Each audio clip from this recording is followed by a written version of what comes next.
안녕하세요. 심리멘토TV의 김지우입니다. 이제 2020년이 지나가고 2021년 새해가 시작된 지도 약 한 달이 가까워지는데요. 해마다 신년 초가 되면 사람들은 희망과 기대에 부풀어 새롭게 출발하겠다는 다짐을 하게 되지요. 그런데 올해는 사정이 조금 다른 것 같습니다. 작년 한 해 동안 코로나19의 여파에 워낙 시달려서 심신이 지칠 대로 지쳤기 때문인지 우울한 느낌이 드는데요. 올해도 작년처럼 끔찍한 한 해가 될지도 모른다는 우려 때문이 아닐까 하는 생각이 듭니다. 자, 그래서 오늘은 그런 우울함과 근심을 떨쳐버리는데 조금이라도 도움이 될 수 있도록 밝은 이야기를 준비했는데요. 어떻게 하면 우리의 행복 지수를 높이고 행복한 사람이 될 수 있는지, 행복 지수를 높이는 방법에 대해 알아보는 시간을 갖도록 하겠습니다.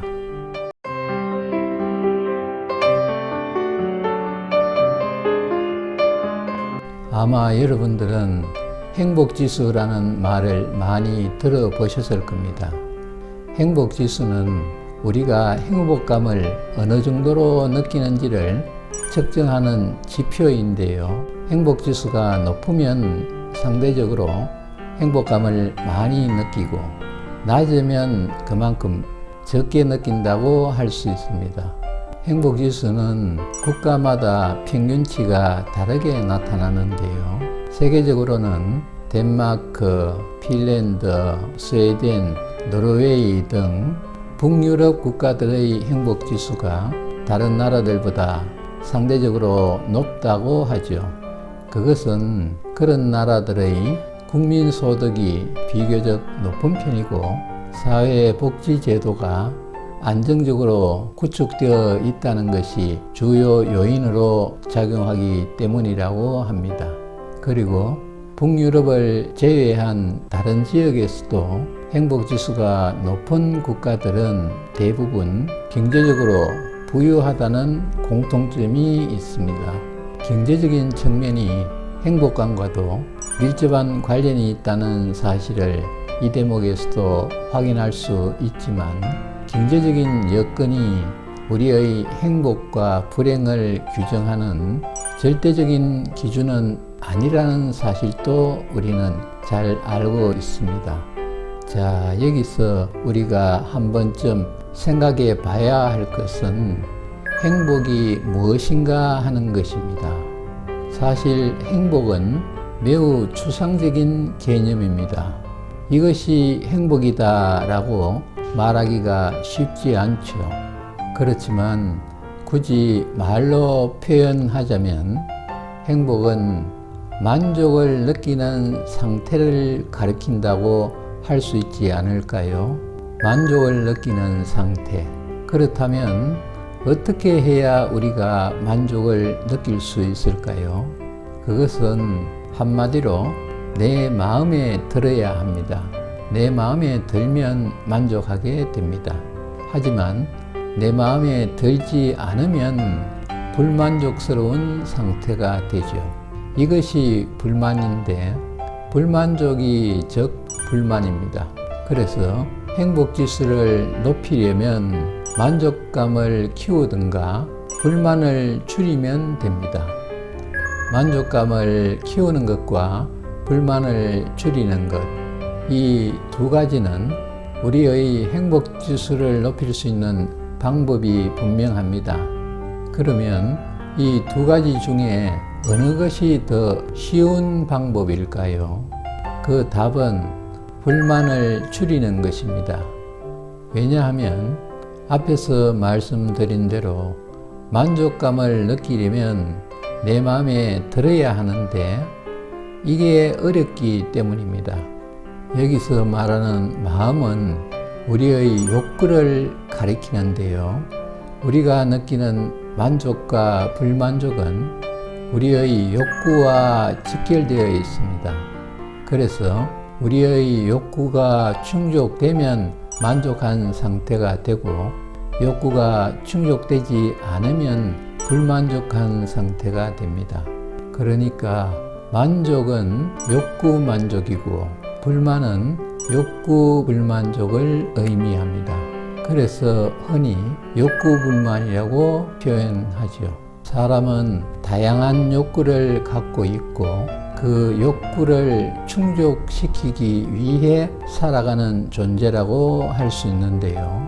미국의 심리학자인 매슬로우가 5단계 욕구 이론에서 주장했듯이 사람은 기본적으로 먹고 배설하고 잠을 자고 위험에서 벗어나고 싶은 본능적인 욕구에서부터 남들로부터 관심과 사랑을 받고 존경받으며 자신의 이상을 실현하고자 하는 사회적인 욕구에 이르기까지 여러 종류의 욕구를 가지고 있습니다.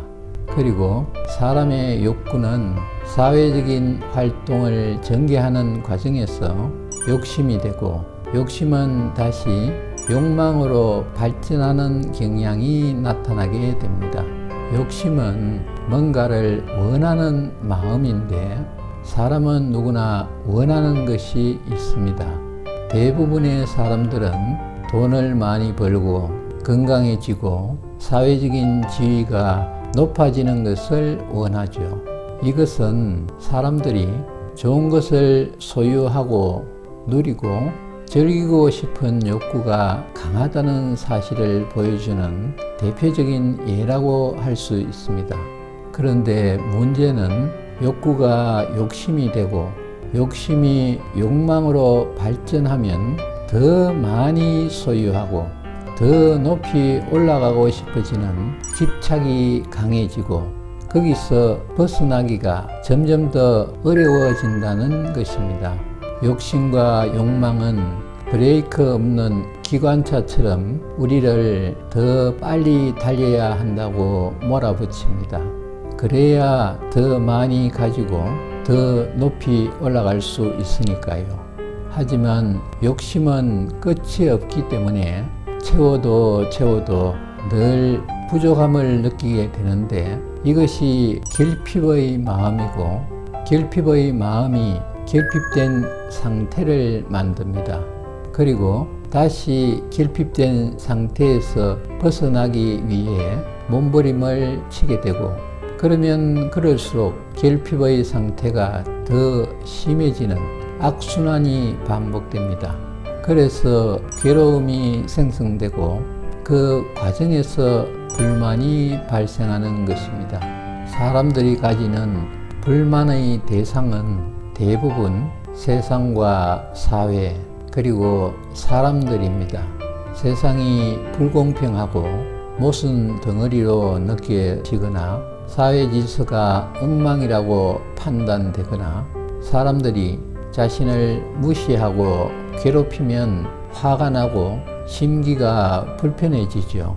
그리고 그런 현상이 반복되면 불만이 쌓이게 됩니다. 하지만 그런 것들은 표면적인 이유에 불과합니다. 사람들이 가지는 불만의 근본적인 이유는 자기 자신이 마음에 들지 않는다는 것입니다. 네, 맞습니다. 사람은 자기 자신이 마음에 들지 않는 것이 가장 큰 불만입니다. 왜냐하면 모든 면에서 완벽하지 못한 자신을 인정하고 싶지 않기 때문입니다. 자기의 기대에 미치지 못하는 자신이 한심하고 못마땅하기 때문입니다. 외모도 성격도 능력도 심지어는 자신을 둘러싸고 있는 배경까지도 도무지 마음에 들지 않습니다. 그래서 불평이 쏟아져 나오고 자책을 하고 자기를 낳고 길러준 부모와 세상에 대한 원망과 다른 사람들을 시기하고 질투하는 마음이 커지게 되죠. 그리고 자기 자신을 마음에 들 때까지 자꾸 바꾸려고 합니다. 외모, 성격, 배경, 신분을 바꾸기 위해 성형수술도 하고 스펙도 쌓고 자기개발도 열심히 합니다. 하지만 그런 의도적인 노력들은 자신의 원래 모습을 감추기 위한 것이라는 사실을 스스로 인정하는 모습으로 비춰져서 오히려 자괴감만 깊어지는 결과를 초래하기도 합니다. 자, 그렇다면 이 문제는 어떻게 해야 해결할 수 있을까요? 자기 자신에 대한 불만을 해소하기 위해서는 자기가 어떤 사람인지를 알아차리고 그런 자신을 인정하고 이해하고 받아들이는 과정이 필요합니다. 알아차리고 인정하고 이해하고 받아들이는 것은 모든 문제를 해결하는 일종의 공식이라고 제가 다른 영상에서 여러 번 말씀드렸는데요. 이 문제에도 적용이 가능한 가장 합리적인 해결 방법이라고 할 수 있습니다.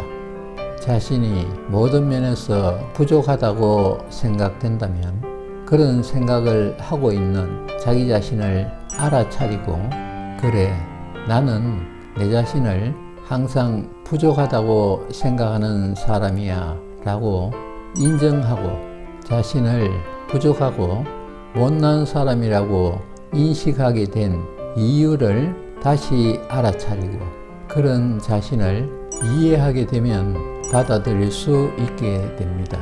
그리고 자기 자신을 있는 그대로 받아들이게 되면 자신에 대한 불만은 자연스럽게 줄어들고, 자기 자신에 대한 불만이 줄어들면 세상과 사회 그리고 사람들에 대한 불만은 저절로 줄어듭니다. 그와 더불어 불만이 줄어들면 우리의 행복지수는 당연히 높아지게 됩니다. 물론 자기 자신을 있는 그대로 인정하고 받아들이기가 쉽지는 않습니다.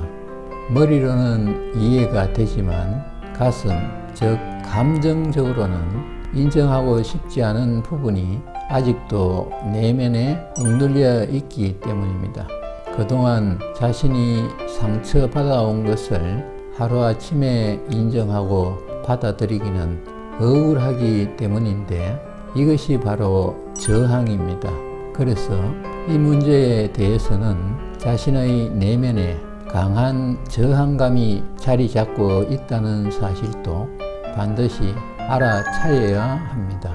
그리고 그럴 때 비로소 자신의 감정이나 욕구에 휘둘리거나 끌려다니지 않게 됩니다. 자신의 감정이나 욕구를 컨트롤할 수 있게 된다는 거죠. 아울러 지속적으로 문제 해결 공식을 삶에 적용함으로써 다른 문제들도 합리적으로 해결할 수 있는 힘이 커지게 되는 것입니다. 자, 오늘은 어떻게 하면 우리의 행복 지수를 높이고 행복한 사람이 될 수 있는지, 행복 지수를 높이는 방법에 대해 알아봤는데요. 원래는 코로나19 사태가 원만하게 해결되고 모든 사람들의 행복 지수가 높아지는 최고의 한 해가 되기를 진심으로 기원합니다. 저는 다음에 더 유익한 영상을 준비해서 여러분들을 찾아뵙겠습니다. 감사합니다.